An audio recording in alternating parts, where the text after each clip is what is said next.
آگے ہے موسیٰ علیہ السلام نے کہا اے فرعون میں اللہ رب العالمین کی طرف سے پیغمبر بنا کر بھیجا گیا ہوں، مجھے یہی لائق ہے کہ سچ کے سوا اللہ کی طرف کوئی اور بات منسوب نہ کروں۔ میں تم لوگوں کے پاس تمہارے رب کے پاس سے ایک بڑا معجزہ بھی لایا ہوں، لہٰذا اسرائیلیوں کو میرے ساتھ بھیج دو۔ بولا اگر تم کوئی معجزہ لے کر آئے ہو تو اسے پیش کرو اگر سچے ہو۔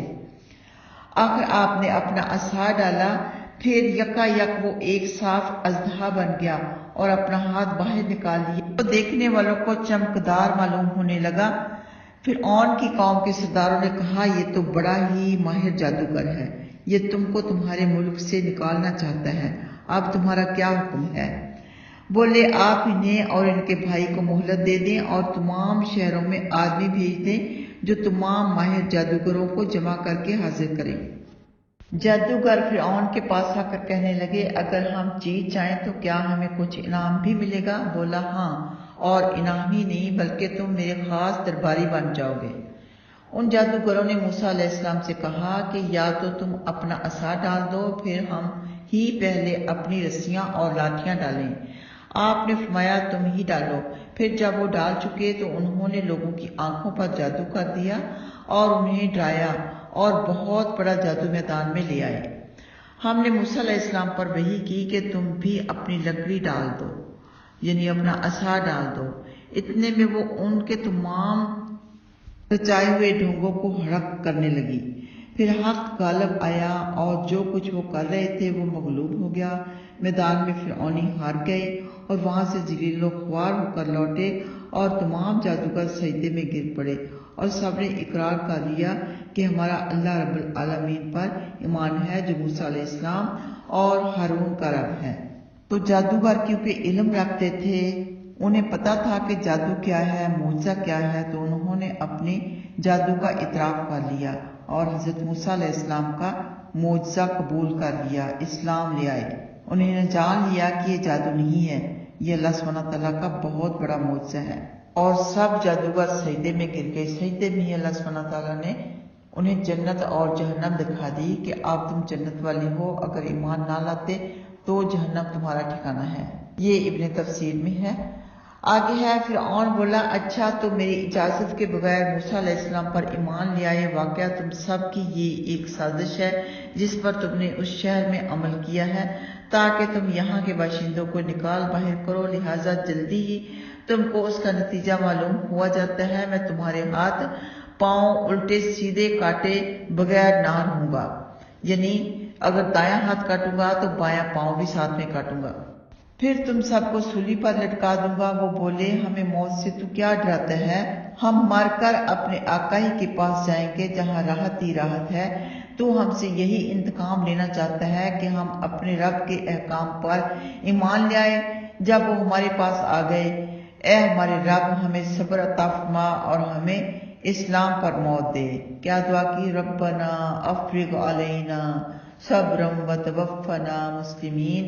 قبطی سرداروں نے کہا کیا آپ موسیٰ علیہ السلام کو اور اس کی قوم کو یوں ہی چھوڑ رکھیں گے کہ وہ ملک میں ادھم مچاتے پھریں اور ہم آپ کو اور آپ کے دیوتاؤں کو چھوڑے رہیں؟ فرعون بولا ہم ان کے بیٹے قتل کرنے لگیں گے اور ان کی بیٹیاں زندہ رہنے دیں گے، ہمیں ان پر ہر طرح کا زور حاصل ہے۔ موسیٰ علیہ السلام نے اپنی قوم سے فرمایا اللہ سے مدد مانگو اور صبر سے کام لو، گھبرانا نہیں، اور آپ کی تشریف آوری کے بعد بھی فرمایا توقع ہے کہ تمہارا رب تمہارے دشمن کو ختم فرما دے اور تم کو اس ملک کا حق بنا کر دیکھے کہ تم کیسے عمل کرتے ہو۔ تو تکبر کے مقابلہ میں تحمل اور ظلم کے مقابلہ میں صبر کا حکم ہے۔ کوئی ظلم کرے تو صبر کرو، کسی کے تکبر پر تحمل سے کام لو، کیونکہ تکبر ہمیشہ باطل ہوتا ہے۔ آگے ہے اور ہم نے فرعونیوں کو قحط سالی میں اور پھلوں کی کمی میں مبتلا کر دیا تاکہ وہ نصیحت مان لیں، پھر جب ان پر خوشحالی آئی تو کہتے یہ تو ہمارا حق ہے، اور اگر انہیں کوئی بدحالی پیش آ جاتی تو اس سے موسیٰ علیہ السلام کی اور ان کے ساتھیوں کی نحوست قرار دیتے۔ کان کھول کر سن لو، ان کی نحوست کی وجہ اللہ سبحانہ تعالیٰ کے علم میں ہے لیکن اکثر لوگ جانتے نہیں، یعنی کفار کی نحوست کی وجہ اللہ سبحانہ تعالیٰ کے علم میں ہے، جن کی وجہ سے وہ مصیبت میں مبتلا ہوئے آگے ہے انہوں نے کہا تم جو بھی عجیب بات ہمارے پاس لاؤ گے کہ اس سے ہم پر جادو کرو تو پھر بھی ہم تم پر ایمان لانے والے نہیں۔ پھر ہم نے ان پر طوفان، ٹڈیاں، جوئیں، مینڈکیں اور خون بھیجا جو کھلے کھلے معجزے تھے، لیکن انہوں نے غرور ہی کیا کہ یہ لوگ تھے ہی مجرم۔ جب ان پر کوئی عذاب آتا تو کہتے کہ اے موسیٰ آپ ہمارے لیے اپنے رب سے اس کی دعا کریں جس کا اس نے آپ سے وعدہ کر لیا ہے۔ اگر آپ ہم سے یہ عذاب ہٹا دیں تو ہم یقیناً آپ پر ایمان لائیں گے اور آپ کے ساتھ اسرائیلیوں کو کر دیں گے، یعنی بھیج دیں گے۔ پھر جب ہم ان سے ایک مقررہ وقت تک جس تک انہیں پہنچنا تھا عذاب ہٹا دیتے تو وہ جھٹ سے بد عہدی کرنے لگتے۔ پھر ہم نے ان سے انتقام لیا اور انہیں دریا میں ڈبو دیا، کیونکہ وہ ہماری آیتیں جھٹلاتے تھے اور ان کی طرف توجہ ہی نہیں کرتے تھے۔ اور ہم نے آپ کو جو کمزور سمجھے جاتے تھے اس سرزمین کے مشرق و مغرب کا مالک بنا دیا، جس میں ہم نے برکت اور ودیعت فرمائی، اور آپ کے رب کا سچا وعدہ اسرائیلیوں پر ان کے صبر کی وجہ سے پورا ہو گیا، اور ہم نے ان چیزوں کو جو فرعون اور فرعونی بنایا کرتے تھے اور ان کی اونچی نیچی عمارتوں کو تباہ کر دیا۔ ہم نے اسرائیلیوں کو دریا سے پار کر دیا، پھر یہ ایک قوم سے گزرے جو اپنے بتوں سے لگے بیٹھے تھے۔ اسرائیلی بولے موسیٰ ان کے معبودوں کی طرح ہمارے لیے بھی کوئی معبود مقرر کر دیجئے۔ فرمایا واقعہ تم بڑے جاہل ہو، یہ لوگ جس کام میں مصروف ہیں وہ برباد ہوگا، اور ان کے یہ کام محض بے بنیاد ہیں کہ بالکل ہی ناسمجھ تھے۔ ایمان لانے کے باوجود حضرت موسیٰ علیہ السلام کو نبی ماننے کے باوجود پھر سے بتوں کی پوجا کی فرمائش کر بیٹھے۔ کیا فرمانے لگے حضرت موسیٰ علیہ السلام؟ فرمایا کیا میں اللہ کو چھوڑ کر تمہارے لیے کوئی اور معبود ڈھونڈ لاؤں، حالانکہ اس نے تم کو تمام دنیا والوں پر برتری دی۔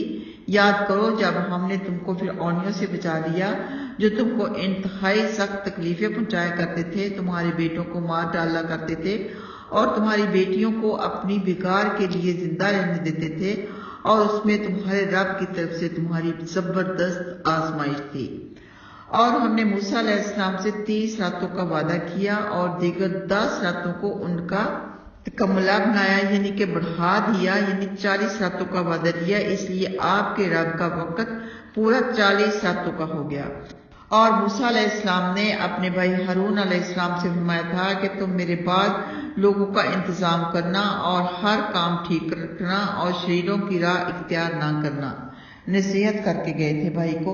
اور جب موسیٰ علیہ السلام ہمارے مقررہ وقت پر آ گئے اور ان سے ہم نے کلام فرمایا تو درخواست کی اے رب مجھے اپنا دیدار نصیب فرما کہ میں تجھ کو ایک نظر دیکھ لوں۔ فرمایا تم مجھے ہرگز نہیں دیکھ سکتے، یعنی دیکھنے کی طاقت نہیں رکھ سکتے، البتہ اس پہاڑ کی طرف دیکھتے رہو، اگر یہ اپنی جگہ پر قائم رہا تو تم بھی مجھے دیکھ سکو گے۔ پھر جب آپ کے رب نے تجلی فرمائی تو پہاڑ کو ریزہ ریزہ کر دیا اور موسیٰ علیہ السلام بے ہوش ہو کر گر پڑے۔ پھر جب آپ کو ہوش آیا تو بولے اے اللہ تو پاک و برتر ہے، میں تجھ سے معذرت چاہتا ہوں، معافی مانگتا ہوں، اور میں اس پر سب سے پہلے یقین رکھتا ہوں۔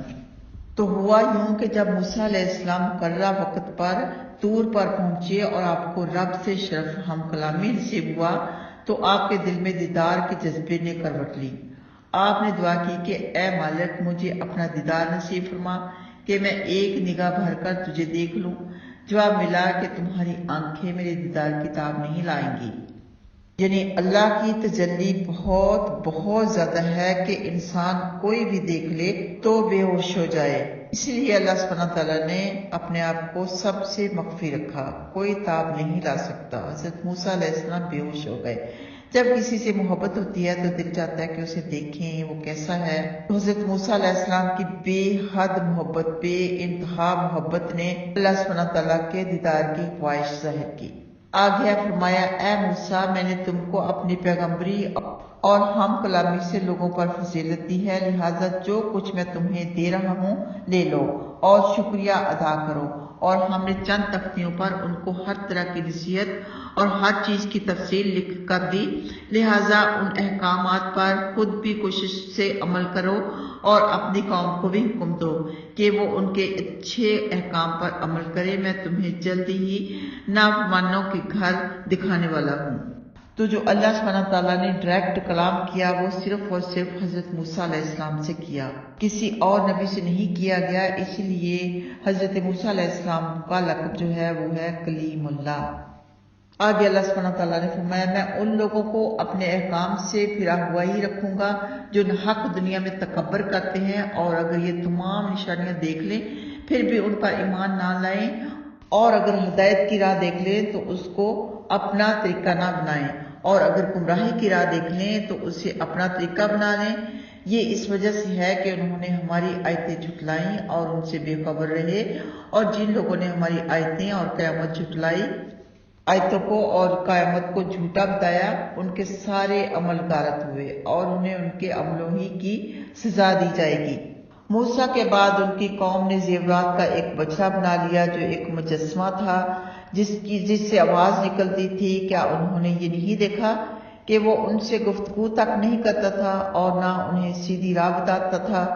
انہوں نے اسے معبود بنا لیا اور یہ ظالم تھے۔ اور جب وہ پیشمان ہوئے اور انہیں یہ پتہ چلا کہ واقعہ ہم گمراہی میں مبتلا ہیں تو کہنے لگے، اگر ہم پر ہمارا رب رحم نہ فرمائے اور ہمیں معاف نہ کرے تو ہم یقیناً سخت نقصان میں مبتلا ہو جائیں گے۔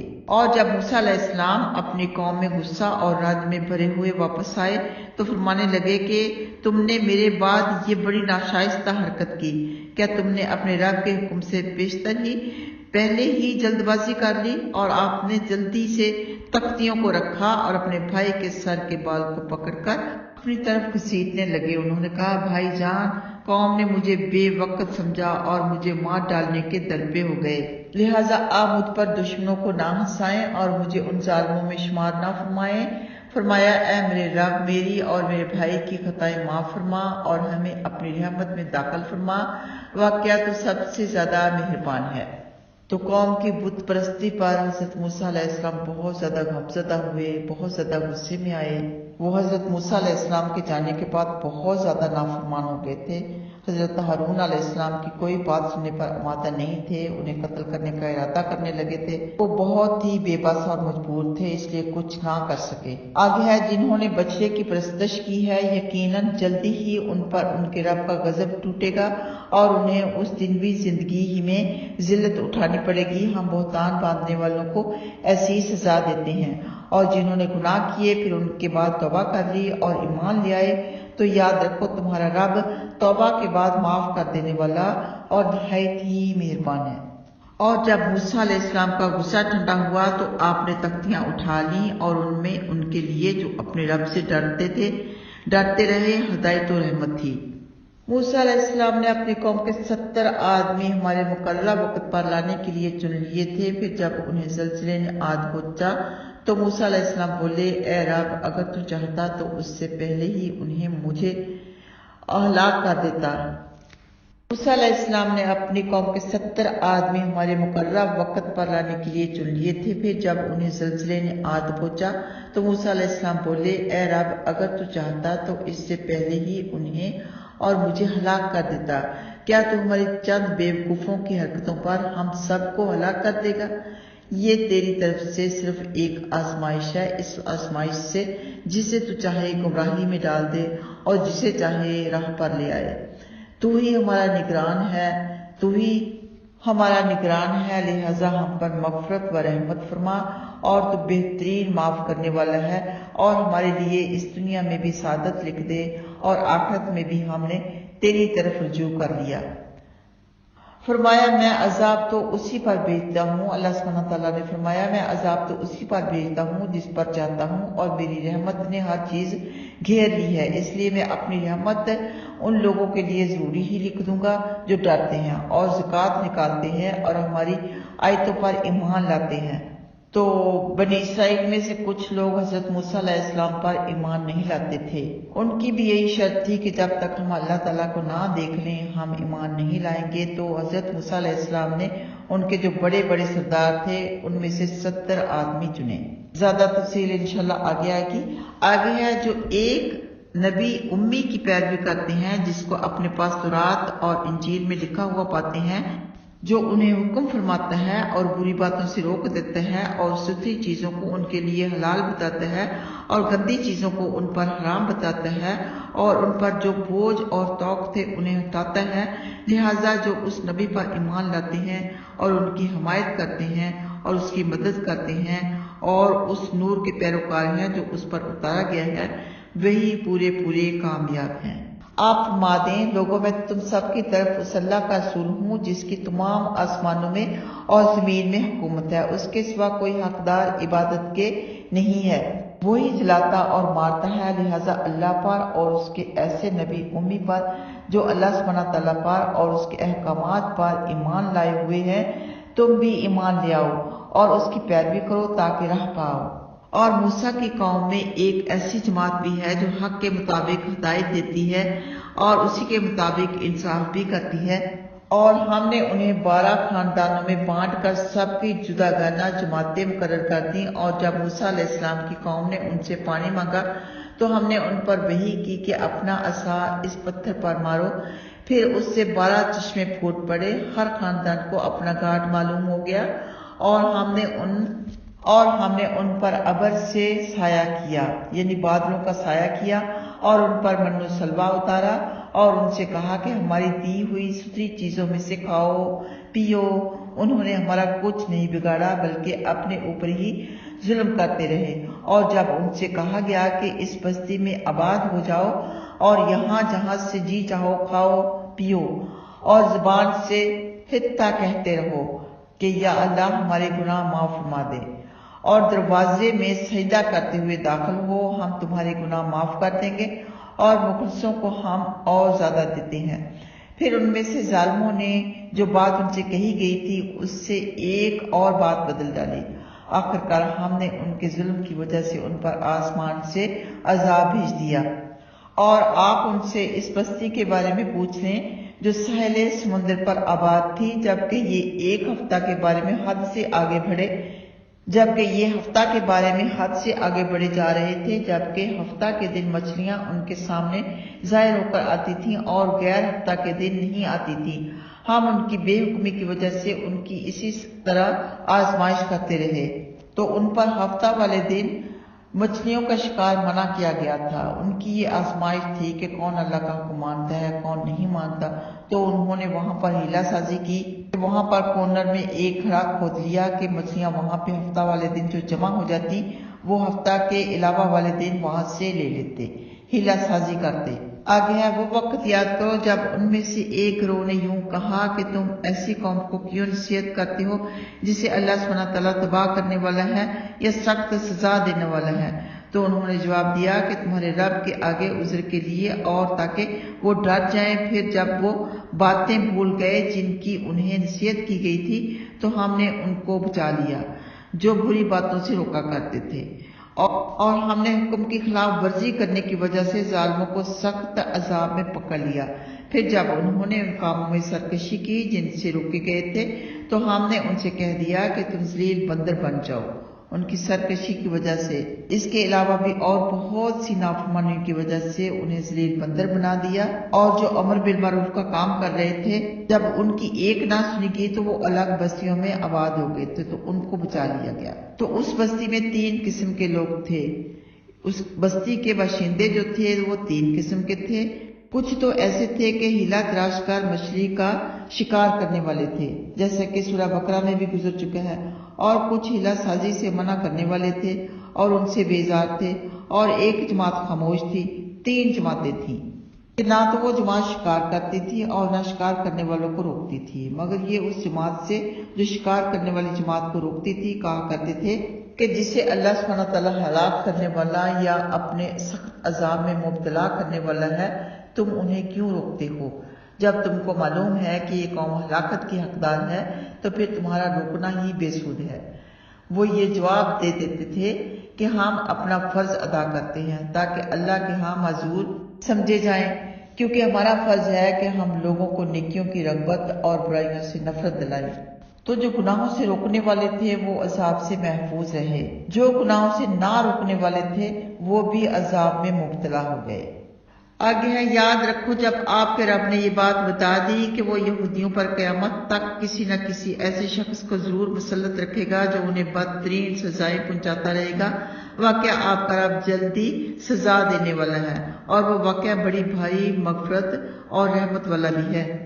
ہم نے انہیں دنیا میں مختلف جماعتوں میں ٹکڑے ٹکڑے کر دیا، کچھ ان میں سے نیک بھی ہیں اور کچھ دوسری قسم کے ہیں، اور ہم نے انہیں خوشحالیوں اور بدحالیوں سے آزمایا تاکہ وہ گناہوں سے باز آ جائے۔